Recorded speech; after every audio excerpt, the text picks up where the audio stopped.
Hi, welcome to Kiran TV news. ఆయన చూసి అందరు అట్లా తయారవుతారా, లేకపోతే అలా తయారైన వాళ్ళని అలాంటి వాళ్ళని ఆయన తీసుకుంటాడా? ఈ డౌట్ మీకు వచ్చిందా? నాకైతే అప్పుడప్పుడు వస్తూ ఉంటుంది. ఇప్పుడు తాజాగా బొలిశెట్టి శ్రీనివాస్ గారిని చూసినప్పుడు నాకు అలాంటి అనుమానమే వచ్చిందనమాట. బొలిశెట్టి శ్రీనివాస్ గారు గతంలో కూడా సేవా దృక్పథంతో ఉండేవాళ్ళ అంటే నాకు తెలియదు, ఆయన పూర్వపరాలు తెలియదు, కానీ ఉండే అవకాశం కూడా ఉంది. సో నేనేమంటానంటే, ఇటీవల కాలంలో ఆయన నిన్నగాక మొన్న అనుకుంటా ఒక పాప ఇంటర్లో 945 మార్కులేమో వచ్చాయి. ఆ పాపకి ఇంజనీరింగ్లో సీట్ కావాలి. ఆ దగ్గరలో కాలేజ్ దగ్గరికి వెళ్తే సహజంగా మనకు తెలుసు కదా, ఎంసెట్లో సరైన ర్యాంక్ రాలేదు ఆ పాపకి. ఇంటెలిజెంటే, కానీ వాళ్ళ నాన్న ఒక ఎలక్ట్రీషియన్. సో డబ్బులు పెట్టి కోచింగులు తీసుకొని ఈ కాంపిటేటివ్లో ర్యాంకు తెచ్చుకోవటం అనేది ఒక రకంగా సాహసోపేతమే. పైగా తాడేపల్లి నుంచి వచ్చి ఎక్కడో హైదరాబాద్ లాంటి చోట్ల, ఎక్కడో విశాఖపట్నంకో రాజమండ్రికో వెళ్ళి ఈ తీసుకోవాల్సి ఉంటుంది ట్రైనింగ్స్, ఈ కోచింగ్లు.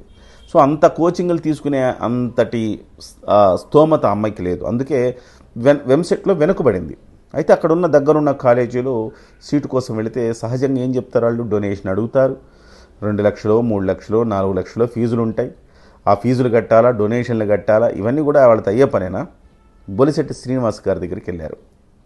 అయ్యా, మాకు ఏదైనా సాయం చేయండి, ఏదైనా ఇంజనీరింగ్ సీట్ ఏదైనా ఇప్పించే అవకాశం ఉంటే చూడండి అని ఇమ్మీడియట్గా ఫోన్ కొట్టాడు.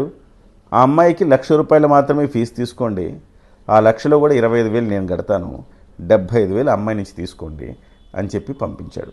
దగ్గరుండి కారు ఎక్కించి నేరుగా కాలేజీకి పంపించి కాలేజీలో అడ్మిషన్ ఇచ్చేంత వరకు కూడా బొలిశెట్టి శ్రీనివాస్ గారి మనుషులు అక్కడ వాళ్ళతో పాటే ఉన్నారు.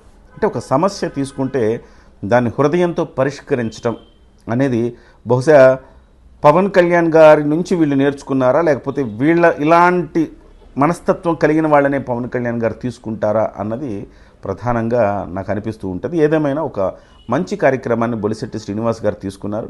బొలిశెట్టి శ్రీనివాస్ గారే కాదు, చాలామంది జనసేన పార్టీలో వాళ్ళు పవన్ కళ్యాణ్ గారి స్ఫూర్తితోటి ఇదే రకమైన పంథాలో ఉన్నారు అని నాకు తెలుస్తుంది. అక్కడక్కడ వింటూ ఉన్నాం అనమాట.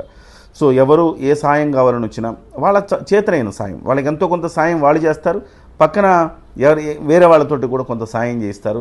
ఏదేమైనా ఆ కుటుంబానికి ఆ పాప ఇవాళ మంచిగా చదువుకొని రేపొద్దున ఒక పెద్ద పొజిషన్లోకి వెళ్ళింది అనుకోండి, ఒక 2 లక్షలు 3 లక్షలు పర్ మంత్ సంపాదించే స్థాయికి వెళ్ళింది అనుకోండి, ఆ పాప ఇవాళ ఎంత సంతృప్తి కలుగుతుంది చెప్పండి. ఆ రోజు బొలిశెట్టి శ్రీనివాస్ గారు కనుక జోక్యం చేసుకోకపోతే ఇవాళ ఈ పాపకి భవిష్యత్తు లేదేమో అనిపిస్తుంది.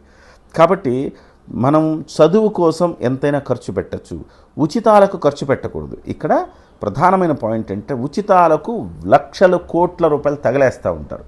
దాని బదులు చక్కటి చదువు, చిరిగిన చొక్కా అయిన తొడుక్కో, ఒక మంచి పుస్తకం కొనుక్కో అన్నారు. అలాగా చదువు కోసం సాయం చేస్తే అంతకు మించిన గొప్ప విషయం ఇంకోటి లేదు. అన్నం పెట్టినా ఇవాళ పెడతాం అన్నం, కానీ చదువు పెడితే భవిష్యత్తు కోసం మనం ఒక పునాది వేయటం అన్నమాట.